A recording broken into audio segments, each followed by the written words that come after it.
wished upon a shooting star, all I could say was draw me in. Should I have stayed? I would have never known that I was made for escapade.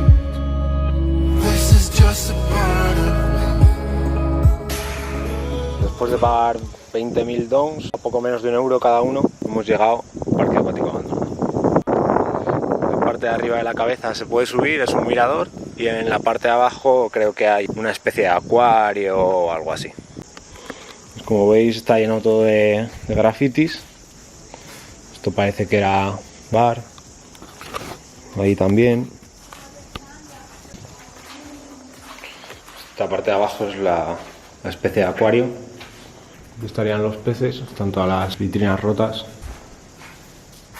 Decorado como si fuera una cueva o algo así. Suelo encharcado. Todo en ruinas. No sé cuánto tiempo lleva abandonado. Se abrió por 2 meses, no debió tener éxito la cosa y esto es lo que queda. La vegetación se ha apoderado de esto. Vamos, guapísimo el sitio. Hay varias escaleras para subir hacia arriba. Estas creo que suben a una pequeña terracita.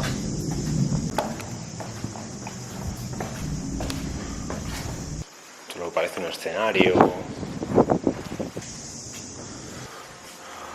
Cabeza de dragón. Todo lleno de basura. Mascarillas, cervezas. Buenas fiestas aquí, la verdad. Y nos vamos para abajo porque ya no queda nada más en esta planta. Estas parecen ser las escaleras que suben a la cabeza. Otra entrada por ahí.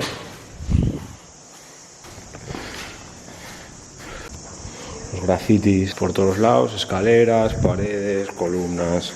Por ahí se ven los locales que también vienen de visita. Esto no es solo para guiris.